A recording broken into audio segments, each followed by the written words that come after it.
fake Mike, most fictitious, Michaelicious, the fakest Michael you ever seen. Will Turban, aka the reincarnation of L. Ron Hubbard. All right, guys, I'm gonna go talk to some commies. Let's see if we can get it through the thick skulls. Pardon me, ladies.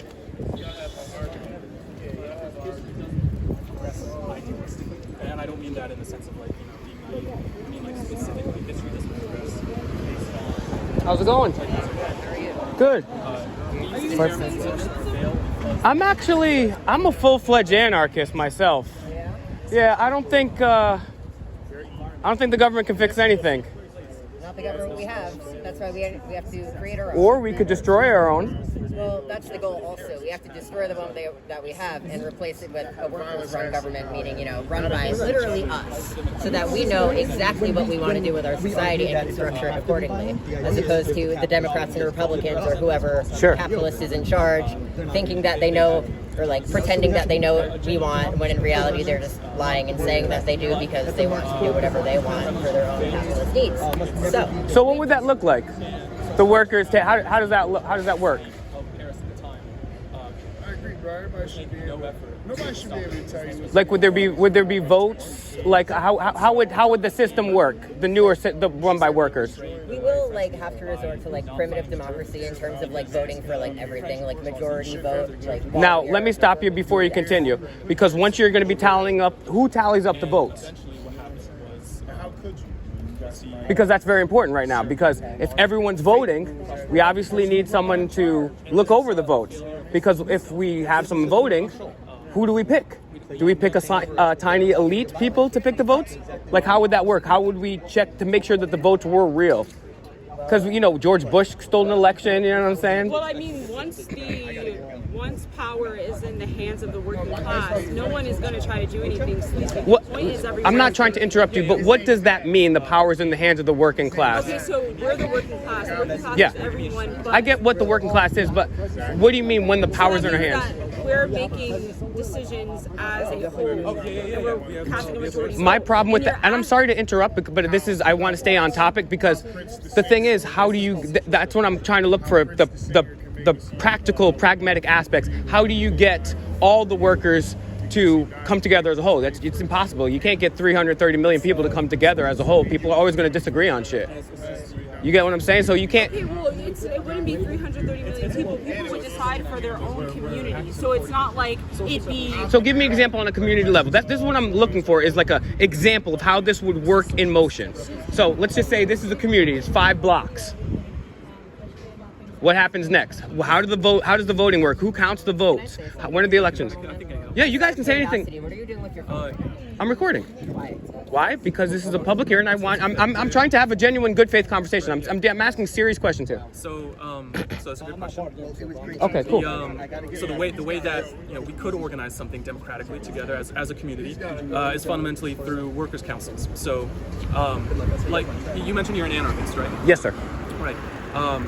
So a really good example of this sort of democratic decision making can be found in some of the earlier unions, where you would have a majority vote, a majority rules, and it's not perfect because you don't have a consensus, and that's not something you can achieve. You can never achieve a consensus ever. You can't achieve a consensus. You can't achieve a perfect consensus ever. But the more equal, or the more even the distribution of resources and the material wealth of a society, the more the closer you can come to that perfect consensus. However, we're not there yet.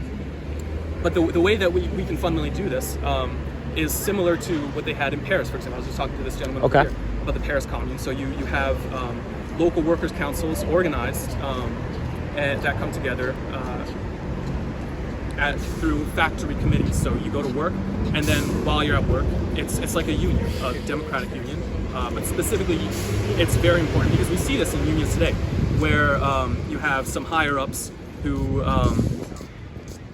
betray the workers. Essentially, they make big salaries and they're big union bosses. Yep. And it's important to not have that, right? So how do you stop that from happening? All right. So you have to make sure stop careerist tendencies. So you have to make sure that these bosses can never make more than the skilled worker. So that has to be right there. So what's the incentive? What's the incentive to be a boss if you're not making any more? Well, the incentive is that you want to make change. And if you're not there because you want to make positive change for your constituency, then you don't Sure. belong there. Right. So thank you for explaining that. So then now let's move to elections, right? You can do the whole nation or a small community. The example really doesn't matter. Who runs the elections and who tabulates the votes? Who runs the elections and who tabulates the votes? Yeah.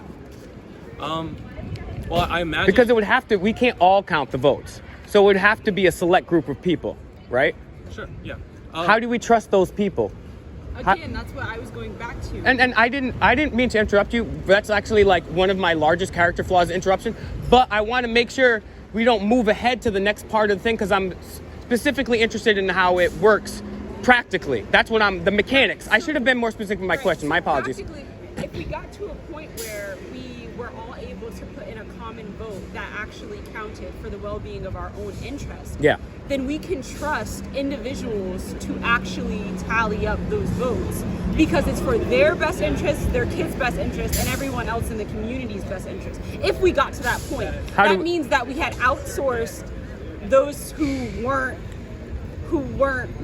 trying to be in the best interest of themselves. What do you mean outsource? So if we had got to It's so the state Ostracized, basically? So the state in this case is not a force imposed from above. The whole idea is that because these are, a factory committee or a central group that's elected from below, like we mentioned with the right of recall, we've done away with opportunism, to the best that we could at least. The idea is that this does not provide the opportunity for a small clique to. And this is where, first of all, I want to thank you for your passion to come out here, right? I respect everybody, and I respect you even more. This goes for all of you too. For you guys could have playing video games. You could be Natty Ice. You guys could have used this table for beer pong, but you didn't. You came out here to make a change. So I respect that. My problem with any type of ism is power corrupts, and absolute power corrupts absolutely. I don't trust because you're always going to have a group to either tabulate the votes or run things. And whenever you give someone a piece of power, human beings, unfortunately, it's an aphrodisiac. You see it with police, they abuse the shit out of the power. Any position of power is going to unfortunately have an authority. Because the thing is, well, how do you pick so we all got equal votes. There's some fucked up shit happening. It's not a utopia. All right, so then how do we decide who counts the votes? And how do we check on that? My situation to you, which would actually be blockchain technology voting, open source blockchain technology voting. Maybe. That's the best option we have now. But then there's still going to be things that you're going to have to make decisions like how do you decide who to ostracize and who is the determinant of that? Or you said outsource. What was she talking about? Like if you guys don't outsourcing? Tell me about that. That was loose wording. But my point is that we would have created a community that was filled with people who were working in the best interest of themselves and for the people in their community. So at that point, people wouldn't be trying to make decisions that would go against themselves. That just wouldn't make sense. I disagree with you. I mean, take a look at this young woman right now, right? She's probably eating, I made a decision that went against my best interest today. I smoked a cigar. I know that's not my best interest, but I think you guys are giving human beings too much credit. I appreciate your commentary, but I don't appreciate you reporting me. You have to ask permission. No, we don't. Not in public. We don't. I will stop recording you because you asked me to. Thank you. I appreciate it. But I don't have to stop. But I appreciate you being very cordial with me and talking to me. The problem is, no matter what form of government, there's always, even if they're not have power, they have the ability to count the votes or the ability to make determinations. Let me ask you this. Sure. So you're an anarchist. Yes. You've read anarchist literature? Yeah. Okay. I used to be an anarchist. I've read Bakunin, I've read Kropotkin, I've read Chomsky. Okay. All these. Chomsky? He ain't an anarchist. He's a leftist. He's a... Whatever, but yeah. Sure. All right. So a lot of the...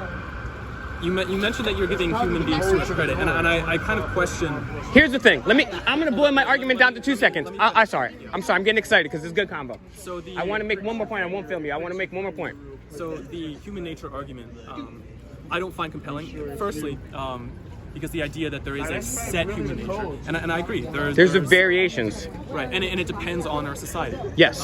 Yes. But I question how you can be anarchistic and also, you know, not believe that people act in the best interest. But sorry, that's just one thing. But the main Sure. thing I wanted to get to Sure. is that you mentioned that, you know, absolute power corrupts absolutely. Yeah. But here's the thing. Fundamentally, you brought up the cops, for example. Yeah. Police exist in a state because the state, by definition, is fundamentally an organ of power. Yes. That's used Yes. by Yes. one class to oppress another. Yes. The police in our current society do not, you know, represent us. Mm-hmm. They're there as a force imposed from above, specifically because in the defense of private property.